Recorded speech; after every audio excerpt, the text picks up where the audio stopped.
نحمده ونصلي على رسوله الكريم اما بعد فاعوذ بالله من الشيطان الرجيم بسم الله الرحمن الرحيم اقرأ باسم ربك الذي خلق خلق الإنسان من علق اقرأ وربك الأكرم وقال تعالى وعلم آدم الأسماء كلها ثم عرضهم على الملائكة فقال أنبئوني بأسماء هؤلاء إن كنتم صادقين صدق الله العظيم وصدق رسوله النبي الكريم ونحن على ذلك لمن الشاهدين والشاكرين والحمد لله رب العالمين۔ اسٹیج پر تشریف فرما تمام مؤقر مہمانان اور مجلس میں موجود علماء کرام، حفاظ کتاب اللہ، بزرگوں، نوجوان بھائیوں اور میری عفیفہ پاک دامن مائیوں اور بہنوں، آپ سب جانتے ہیں کہ اسلام مختلف چیلنجز کا مقابلہ کرنے کے لیے پہلے سے تھا اور ہمیشہ رہے گا۔ اسلام روز نیا بھی ہوتا ہے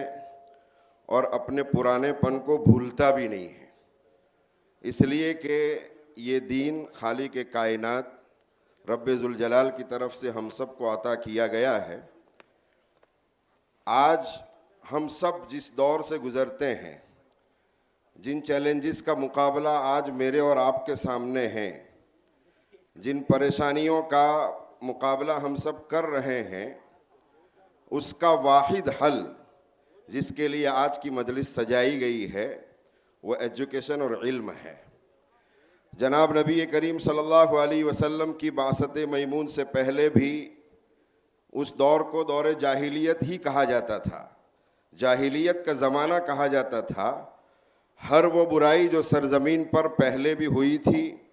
اور آئندہ ہونے والی تھی وہ ہو رہی تھی، اور دنیائے انسانیت انتظار میں تھی کہ آخری نبی کے اوپر خالق ارض و سما کا جو پہلا پیغام آئے گا وہ بہت ممکن ہے کہ مورتی پوجا کو کھنڈت کرنے کے لیے یا پھر لڑکیوں کو زندہ دفن کر دیا جاتا تھا اس کو روکنے کے لیے، یا پھر ماں باپ پر ظلم و تشدد ہو رہا تھا اس کو روکنے کے لیے، معمولی باتوں پر لڑائیاں ہوتی تھی اس کو روکنے کے لیے الگ سے کوئی میسیج ہوگا۔ لیکن اس تڑپتی ہوئی اور سسکتی ہوئی انسانیت کی طرف خالق ارض و سما کا سب سے پہلا پیغام جو آیا، چونکہ وہ علیم و خبیر ہے، وہ سمیع و بصیر کے ساتھ حکیم بھی ہے، وہ جانتا تھا کہ ان تمام برائیوں کا واحد علاج، واحد نسخہ جس چیز میں ہے اسی کی طرف میں اپنے بندوں کو اور اپنے محبوب صلی اللہ علیہ وسلم کی امت کو کیوں نہ موڑ دوں۔ تو اس نے اس انسانیت جو سسک رہی تھی، تڑپ رہی تھی، اس کی طرف جو پہلا پیغام بھیجا وہ اقرأ باسم ربک الذی خلق کا تھا۔ اس لیے کہ اقرأ باسم ربک الذی خلق کی برکت ہی سے انسان بت پرستی سے بچ سکتا تھا، انسان ظلم و تشدد سے بچ سکتا تھا،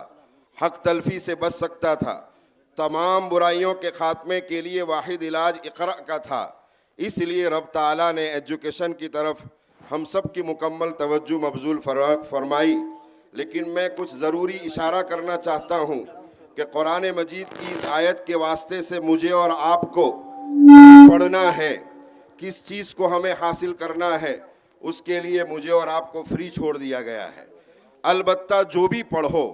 جو بھی حاصل کرو، ہر پڑھی ہوئی چیز کا رشتہ بسم ربک الذی خلق اپنے پیدا کرنے والے خالق اور مالک سے جوڑ دو۔ تو اگر آپ عالم ہیں اور آپ کا رشتہ رب سے جڑا ہوا ہے تو خیر الناس من ینفع الناس پر آپ عمل پیرا ہوں گے۔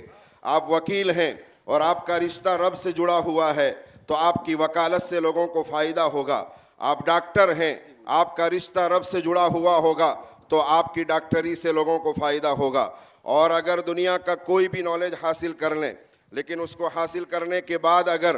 ہم سب کا رشتہ، چاہے جس کو ہم مدرسے کا علم کہتے ہیں، چاہے اسکول اور کالجز کا کہتے ہیں، اگر وہ رشتہ رب سے جڑا ہوا نہیں ہے تو ایک مولوی بھی دنیا میں فساد کا سبب بن سکتا ہے اور ڈاکٹر لوگوں کی خیر کا سبب بنا کرتا ہے اگر اس کا رشتہ رب سے جڑا ہوا ہوتا ہے۔ دوسری بات، اسی آیت کریمہ میں اقرأ بسم ربک الذی خلق الذی خلق کا لفظ استعمال کیا ہے، اور خلق کا ہم سب کی عام زبان میں ترجمہ ہوتا ہے کریشن کی بات کرنا، پیدائش کی بات کرنا۔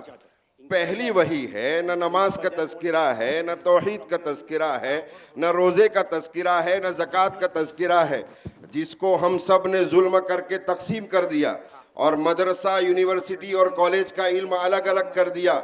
میرا اور آپ کا قرآن اسی کی طرف مجھے اور آپ کو سوچنے پر مجبور کرتے ہوئے کہتا ہے، پڑھیے اس رب کے نام سے جس نے انسان کو پیدا کیا ہے۔ خلق کا لفظ مجھے اور آپ کو سائنس کی طرف متوجہ کرتا ہے۔ خلق کا لفظ مجھے اور آپ کو دنیا کا نالج جس کو ہم کہتے ہیں اس کی طرف متوجہ کرتا ہے۔ اور پھر فرمایا خلق الانسان من علق، اللہ تبارک و تعالیٰ نے انسان کو علق سے پیدا کیا۔ میڈیکل لائن کے بہت سارے لوگ یہاں موجود ہیں۔ علق کا جو عربی لفظ ہے، آپ سب جانتے ہیں کہ جب انسان نکاح کرنے کے بعد آپس میں عورت سے ملتا ہے، جڑتا ہے اس سے، اور اس کے بعد اس کی ایک خاص حالت جو بنتی ہے، ثم خلقنا النطفة علقة فخلقنا العلقة مضغة فخلقنا المضغة عظاما فكسونا العظام لحما، اس کی طرف بھی قرآن اشارہ کرتے ہوئے فرماتا ہے خلق الانسان من علق، تاکہ انسان سوچنے پر مجبور ہو اور اسے پتہ چلے کہ ایک نطفے کے بعد علق،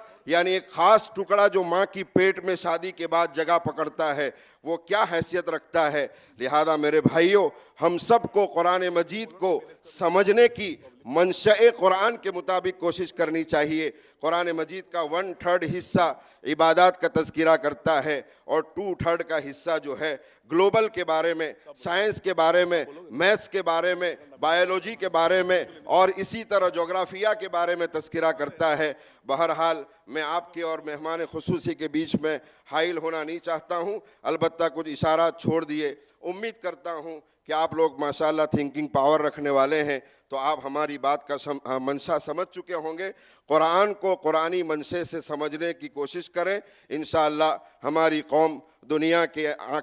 کی آنکھوں میں آنکھ ڈالنے کے قابل اگر بنے گی، اسی ایجوکیشن کے نتیجے میں بنے گی۔ وآخر دعوانا ان الحمدللہ رب العالمین۔